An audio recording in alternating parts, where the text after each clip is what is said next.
Welcome to the channel. We all know अगर बोलना है कि मैं जाता हूँ तो इसकी ट्रांसलेशन हम बहुत ही आसानी से कर सकते हैं आई गो। लेकिन अगर बोलना हो मैं जाता तो हूँ तब इसकी ट्रांसलेशन क्या होगी। इसी तरह से अगर बोलना होता है वो समझती है तो हम बहुत ही आराम से सेंटेंस बना लेते हैं शी अंडरस्टैंड्स। लेकिन अगर बोलना हो कि वो समझती तो है तब इसकी ट्रांसलेशन क्या होगी। सिमिलरली तुमने कोशिश की, इसकी ट्रांसलेशन बहुत से लोग आराम से कर लेते हैं यू ट्राइड। सिंपल पास्ट का सेंटेंस है, लेकिन जब हमें बोलना होता है तुमने कोशिश तो की, तो यहाँ पे आके मैक्सिमम लोग अटक जाते हैं, कंफ्यूज हो जाते हैं। इन दोनों तरह के सेंटेंसेस में कोई भी फर्क नहीं है सिवाय एक वर्ड के, और वो वर्ड कौन सा है। तो ये वर्ड आपको बहुत छोटा सा लग रहा होगा, लेकिन इस एक वर्ड तो में इतनी ताकत है कि ये आपके पूरे के पूरे इंग्लिश सेंटेंस को ही बदल कर रख दे।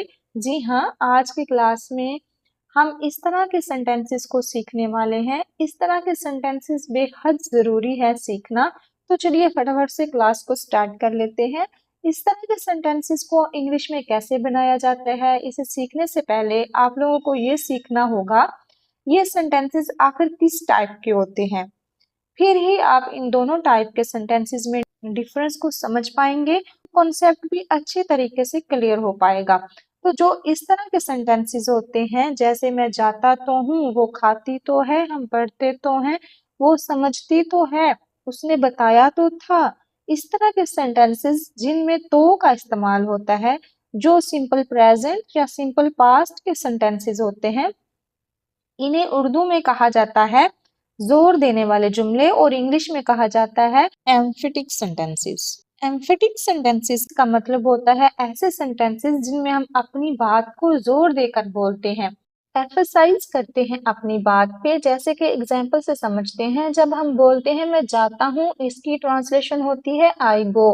तो ये एक नॉर्मल सेंटेंस है, सिंपल सेंटेंस है, लेकिन जब हम बोलते हैं मैं जाता तो हूँ, तो यहाँ पे हम अपनी बात को जोर देकर बोलते हैं। आप इमेजिन करिए कि आपसे किसी ने पूछा तुम कॉलेज नहीं जाते हो क्या, आप उन्हें जोर देकर बोल रहे हैं कि मैं जाता तो हूँ।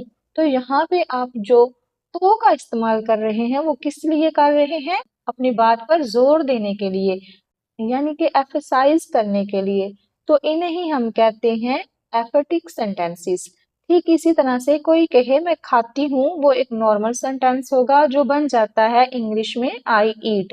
लेकिन कोई इसी बात को जोर देकर कहे मैं खाती तो हूँ, जैसे कि आप लोगों ने देखा होगा कुछ लोग बहुत स्मार्ट होते हैं, जब आप उनसे मिलते हैं तो आप अक्सर कह देते हैं तुम खाती नहीं हो क्या, और उनका रिप्लाई क्या होता है मैं खाती तो हूँ। तो यहाँ पे आप जो तो का इस्तेमाल करते हैं वो किस लिए करते हैं, अपनी बात पर जोर देने के लिए।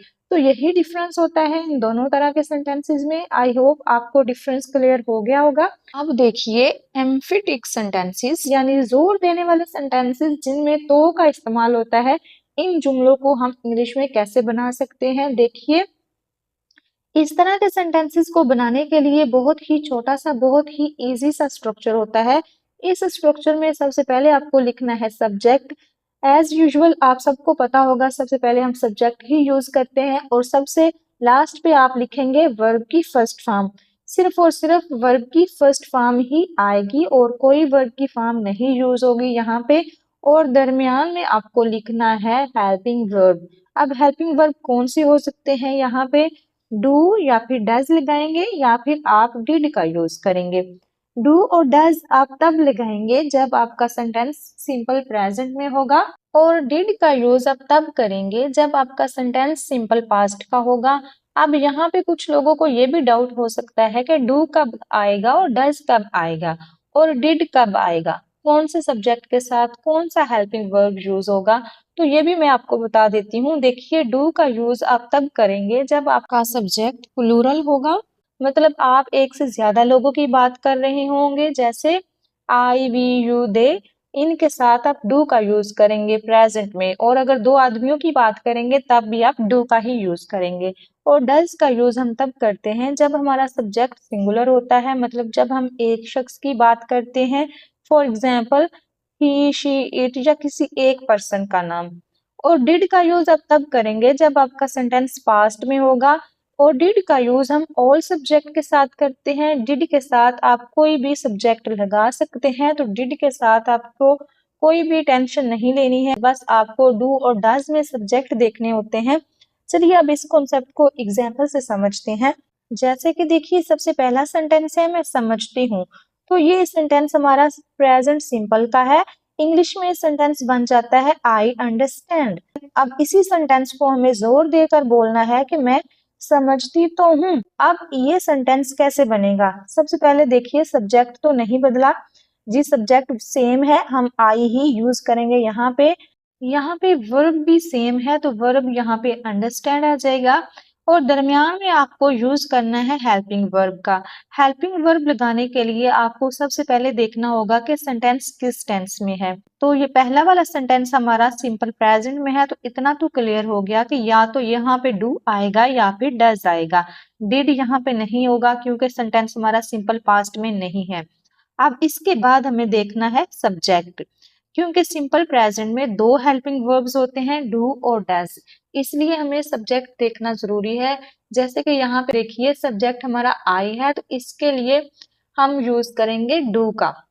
इस तरह के सेंटेंसेस में हेल्पिंग वर्ब हम एक और तरीके से भी यूज कर सकते हैं, और वो बहुत इजी तरीका है।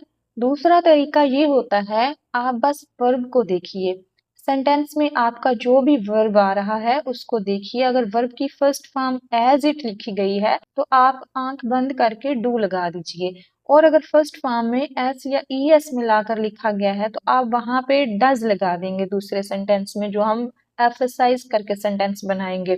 अगर आपके पहले सेंटेंस में वर्ब की सेकंड फॉर्म का यूज हुआ है तो आप दूसरे वाले सेंटेंस में डिड का यूज करेंगे। जैसे कि देखिए मेन वर्ब यहाँ पे क्या है? अंडरस्टैंड, जो कि एज इट लिखा गया है, वर्ब की फर्स्ट फॉर्म है, कोई भी एस या एस का यूज नहीं हुआ यहाँ पे, इसीलिए हमने डू लगाया। तो आप किसी भी तरीके से हेल्पिंग वर्ब लगा सकते हैं यहाँ पे। जैसे ही आप हेल्पिंग वर्ब का यूज करते हैं सब्जेक्ट और वर्ब की फर्स्ट फॉर्म के दरमियान, तो वो सेंटेंस आपका सिंपल पास्ट और सिंपल प्रेजेंट से बन जाता है एम्फेटिक सेंटेंस, जिसमें आप जोर देकर अपनी बात को कहते हैं।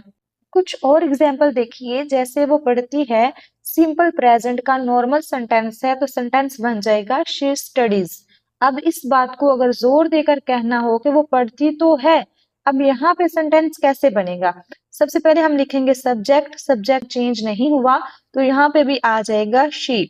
सबसे लास्ट पे अब हम लिखेंगे वर्ब की फर्स्ट फॉर्म। अब यहाँ पे वर्ब की फर्स्ट फॉर्म क्या होगी? देखिए लिखा है पढ़ना, तो पढ़ने के लिए कौन सा वर्ड यूज होता है? स्टडी।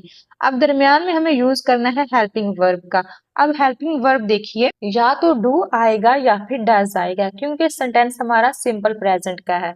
तो हेल्पिंग वर्ब या तो आप सब्जेक्ट देकर लगा दें, सब्जेक्ट यहाँ पे शी है यानी कि सिंगुलर है, तो इसके अकॉर्डिंग डज आ जाएगा। या फिर आप वर्ब देखकर लगा सकते हैं, इसमें आपको ना प्रेजेंट देखना है ना पास्ट देखना है, सिंपली आपको वर्ब देखना है कि कौन सी फॉर्म है। जैसे यहाँ पे देखिए स्टडीज किससे मिलकर बना है? आई ई एस से, इसका मतलब है कि यहाँ पे डज आएगा। जैसे कि मैंने आपको बताया मेन वर्ब में अगर आपको एस या ए एस या आई एस कुछ भी देखने को मिले, फर्स्ट फॉर्म में कुछ भी एक्स्ट्रा ऐड किया हुआ, तो वहां पे आपको डज लगा देना है। तो यहाँ पे हम डज लगाएंगे। तो दोनों तरीके आपके पास हैं, जिस भी तरीके से आपको इजी लगे आप इस्तेमाल कर सकते हैं हेल्पिंग वर्ब का। ठीक है, इसी तरह से जब आप कहते हैं मैं गया था, तो ये सेंटेंस हमारा सिंपल पास्ट का होता है, जिसमें सेंटेंस बन जाता है इंग्लिश में आई वेंट। लेकिन इसी बात को आप जब जोर देकर कहते हैं मैं गया तो था, तो वहां पे सेंटेंस कैसे बनेगा? सबसे पहले लिखेंगे सब्जेक्ट, सब्जेक्ट यहाँ पे भी आई है, इसके बाद सबसे लास्ट पे हम लिखेंगे वर्ब की फर्स्ट फॉर्म। देखिए आपको वर्ब की फर्स्ट फॉर्म ही लिखनी है, भले आपका सेंटेंस पास्ट में ही क्यों ना हो। अब इस सेंटेंस में देखिए वर्ब की सेकंड फॉर्म यूज हुई है वेंट, और इसकी फर्स्ट फॉर्म होती है गो, तो यहाँ पे हमें फर्स्ट फॉर्म यूज करनी है गो। अब ये बात क्लियर है कि यहाँ पे गो यूज होगा। अब इसमें जो हेल्पिंग वर्ब यूज होगा उसमें भी कोई डाउट नहीं है, क्योंकि सेंटेंस हमारा पास्ट सिंपल में है, तो इसमें एक ही हेल्पिंग वर्ब होता है। सब्जेक्ट हमारा चाहे सिंगुलर हो या प्लूरल हो, हमें डिड का ही यूज करना होता है। तो इस तरह से एम्फेटिक सेंटेंसेस बनाए जाते हैं। मजीद एग्जाम्पल देख लीजिए। मैं खाता तो हूँ, आई डू ईट। तुम जाते तो हो, यू डू गो। वो पढ़ती तो है, शी डज स्टडी। हम समझते तो हैं, वी डू अंडरस्टैंड। वो बोलता तो है, ही डज स्पीक। तो ये सभी एग्जाम्पल हो गए प्रेजेंट सिंपल के। अब सिंपल पास्ट के एग्जाम्पल देख लीजिए। जैसे मैंने बताया तो था, आई डिड टेल। मैं तुमसे मिली तो थी, आई डिड मीट यू। हमने कोशिश तो की थी, वी डिड ट्राई। उसने फोन तो किया था, ही डिड कॉल। उसने पढ़ाई तो की थी, शी डिड स्टडी। तो ये हो गए हमारे सिंपल पास्ट के एग्जाम्पल। अब इतने सारे एग्जाम्पल करवाने के बाद आपको दो सेंटेंसेस दे रही हूँ, इनके आंसर आपको करने हैं कमेंट बॉक्स में। अब एक सवाल जो आपके माइंड में आ रहा होगा, मुझे पता है कि इस तरह के सेंटेंसेस सिर्फ प्रेजेंट सिंपल और पास्ट सिंपल में ही बनते हैं। बाकी हमारे जो टेंसेस होते हैं जैसे present continuous, present perfect, future, क्या इनमें सेंटेंसेस नहीं बनते? तो देखिए आंसर है हाँ। इस तरह के सेंटेंसेस आप हर तरह के सेंटेंसेस में बना सकते हैं, लेकिन सिर्फ उर्दू के सेंटेंसेस में। इंग्लिश में जो आप सेंटेंसेस बनाते हैं जिस भी टेंस में, वो नहीं बदलता। जैसे कि एग्जाम्पल से समझिए, मैं जाऊंगा फ्यूचर सिंपल का सेंटेंस है। सेंटेंस बनता है आई विल गो। ठीक है। अब इसी सेंटेंस को अगर आपको जोर देकर बोलना है कि मैं तो जाऊंगा, तो तब भी आपका सेंटेंस यही रहेगा, आई विल गो। कुछ भी नहीं बदलेगा। हाँ, बस बोलने का तरीका थोड़ा डिफरेंट हो सकता है। तब आप विल पे जोर देकर बोलेंगे, आई विल गो। इसी तरह से मैं पढ़ा रही थी, ये सेंटेंस हमारा पास्ट कॉन्टिन्यूअस टेंस का है। तो ये सेंटेंस हमारा बनता है आई वॉज टीचिंग। इसी सेंटेंस को अगर हमें जोर देकर बोलना हो, मैं पढ़ाती तो थी, तब भी सेंटेंस इंग्लिश में यही बनेगा, आई वॉज टीचिंग। बस बोलने का तरीका थोड़ा मुख्तलिफ होगा। जो भी हेल्पिंग वर्ब होगा सेंटेंस में, आप उसे जोर देकर बोलेंगे, यानी एम्फसाइज करेंगे। जैसे कि आई वॉज टीचिंग, मैं पढ़ा तो रही थी, मतलब मैं पढ़ा तो रही थी। एक बात हमेशा याद रखिएगा। देखिए, एम्फेटिक सेंटेंसेस सिर्फ और सिर्फ उन्हीं सेंटेंसेस में बदलेंगे जिनमें कोई भी हेल्पिंग वर्ब नहीं होता। जैसे आपने देखा होगा कि सिंपल प्रेजेंट और सिंपल पास्ट के सेंटेंसेस में कोई भी हेल्पिंग वर्ब यूज नहीं होता, इसलिए हम यहाँ पे डू, डज और डिड लगाकर दरमियान में सेंटेंस के तो सेंटेंस को चेंज करते हैं। उसके अलावा हमारे जितने भी टेंसेस होते हैं, इनमें हेल्पिंग वर्ब यूज होते हैं। अगर आप उनके एम्फेटिक सेंटेंसेस बनाते हैं तो आप इनमें कोई भी चेंजिंग नहीं करेंगे। सिर्फ जो भी हेल्पिंग वर्ब है सेंटेंस में, उस पे आपको थोड़ा सा जोर देकर बोलना है, स्ट्रेस देना है। जैसे कि प्रेजेंट कॉन्टिन्यूअस टेंस में हेल्पिंग वर्ब यूज होते हैं इज, आर, एम। आप इस सेंटेंस के एम्फेटिक सेंटेंसेस बनाएंगे तो आपको हेल्पिंग वर्ब पे जोर देकर बोलना होगा। पास्ट कॉन्टिन्यूअस में हम वॉज वर्ब का यूज करते हैं, तो प्रेजेंट परफेक्ट में हम हैज, हैव यूज करते हैं। इसलिए इनमें एम्फेटिक सेंटेंसेस तो बनते हैं, लेकिन इनकी इंग्लिश सेंटेंसेस में कोई भी चेंजिंग नहीं होती, क्योंकि इनमें ऑलरेडी हेल्पिंग वर्ब यूज होते हैं सेंटेंसेस में। लेकिन सिंपल पास्ट और सिंपल प्रेजेंट में आपने देखा होगा कोई भी हेल्पिंग वर्ब नहीं होता। यही रीजन है कि जब हम इनके एम्फेटिक सेंटेंसेस बनाते हैं, यानी जोर देने वाले जुमले जिनमें तो आता है, तो इन सेंटेंसेस में चेंजिंग होती है, क्योंकि इनमें हम फिर do, does, did helping verb लगाते हैं सब्जेक्ट और मेन वर्ब के दरमियान में।